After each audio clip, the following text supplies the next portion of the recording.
Kedatangan tim Komisi Nasional Hak Asasi Manusia Republik Indonesia ke Papua untuk memantau langsung kondisi penanganan pengungsian pasca penyerangan Pos Ramil Kisor pada tanggal 2 September tahun 2021 di Kabupaten Maibrat, Sorong Selatan Minggu tanggal 13 November tahun 2021. Dalam pemantauan, tim Komisi Nasional Hak Asasi Manusia Republik Indonesia langsung turun ke lokasi yaitu Papua dan Papua Barat yaitu Maibrat Kisor Sorong Selatan Intan Jaya Kiwirok di Maibrat. Tim langsung turun memantau kondisi penanganan pengungsi pasca penyerangan Pos Ramil. Tim langsung ketemu dengan Forkopinda yaitu Kapolres Dandim dan beberapa jajaran pemerintahan Kabupaten Maibrat dan bertemu langsung dengan para pengungsi yang berada di Kecamatan Ayawasi dan Aitinyo. Dari pemantauan tim dengan kondisi yang ada dan harapan para pengungsi yang diinginkan setelah hampir 3 bulan mereka berada di pengungsian ingin kembali ke kampung untuk mengikuti Desember di kampung mereka masing-masing.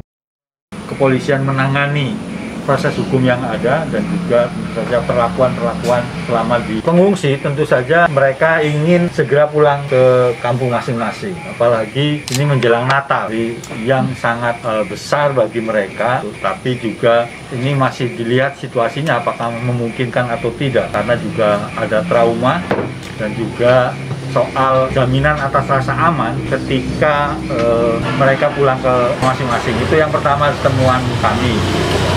Yang kedua juga kemudian pemerintah Kabupaten Maibrat memang ada memberi bantuan bahan pokok begitu, bahan makanan, dan juga memastikan anak-anak bisa sekolah, terus kemudian juga layanan kesehatan juga terus diperbaiki. Sementara ini kalau ditanya apakah ada kekurangan, mereka memang mengeluhkan soal kapan bisa pulangnya, bukan pada kualitas soal layanannya. Memang ada beberapa perhatian yang perlu ditingkatkan adalah soal trauma healingnya dan juga soal bagaimana kemudian pemulihan rumah, terus kemudian juga kebun-kebun yang sudah ditinggal selama ini. Juga memastikan soal kondisi pengungsi dan sudah memberikan laporan dan juga rekomendasi awal terkait temuan-temuan hasil investigasi itu.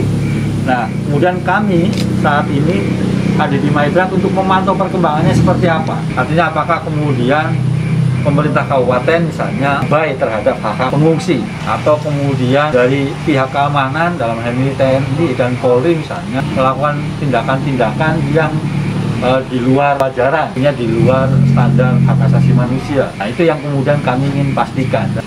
Kemarin Kapolres memastikan bahwa proses hukum yang ada di 2 orang pada saat kami datang pertama tanggal 25 September itu sampai sekarang tadinya 2, sekarang 7.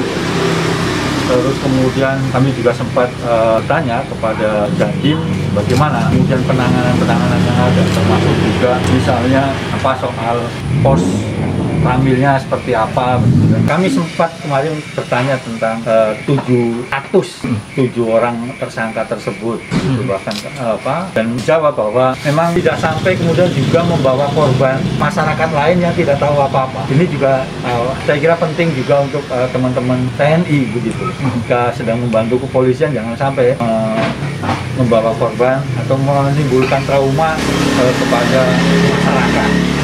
Itu yang pertama. Yang kedua juga terkait dengan yang saat ini masih DPO juga, saya kira kami juga meminta kepada masyarakat kalau memang ada informasi begitu bisa juga diberikan kepada kepolisian sehingga untuk meminimalisir ekses-ekses yang tidak kita inginkan, misalnya soal penyisiran, terus kemudian menangkap orang-orang yang tidak bersalah dan lain sebagainya. Hanya nanti kan kemudian pada prosesnya kami juga akan terus memantau mana polisi bekerja dalam menangani penyelesaian kasus Kisor.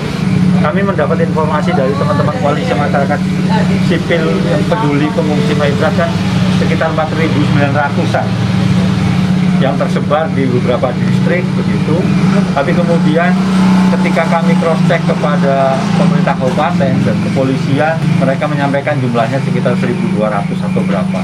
Itu yang terkait dengan jumlah. Terus terkait dengan, ya tentu saja jumlah ini bisa diperdebatkan ya, karena ini kan berpindah-pindah antara dari satu distrik ke distrik yang lain, dari keluarga yang satu ke keluarga yang lain, sehingga pendataannya mungkin akan sangat dinamis. Itu yang pertama. Yang kedua terkait dengan kondisi. Komnas HAM meminta kepada pemerintah kabupaten, meminta kepada Kapolres, aparat keamanan, paling tidak mereka bisa merayakan Natal di kampung. Sehingga perlu pengkondisian supaya masyarakat percaya bahwa memang kondisi sudah aman. Terus kemudian juga sementara di sisi yang lain, pemerintah kabupaten, Polres juga menjamin keamanan itu, juga memenuhi kebutuhan masyarakat. Nah, tadi rumahnya rusak, terus kemudian perabotan juga saya kira juga yang paling dasar misalnya untuk masak, terus kemudian begitu kan penting juga difasilitasi oleh pemerintah kabupaten sehingga ketika pengungsi itu pulang benar-benar sudah tinggal pakailah begitu istilah. Itu sih rekomendasi awal dari Komnas HAM. Tapi tentu saja kami sedang merumus. Masih ada 2 orang pengungsi yang meninggal, 1 masih anak-anak selama 3 hari sampai di pengungsian tidak lama kemudian meninggal, seorang bapak-bapak juga karena sakit. Jadi itu informasi yang kami dapat, bukan karena kekerasan atau akibat yang lain, karena sakit. Itu sudah juga diketahui oleh keluarganya. Pemerintah kabupaten juga mendapat informasi tersebut dan ikut membantu mereka. Dari Kota Sorong, Papua Barat, Taufan Yusuf mengabarkan.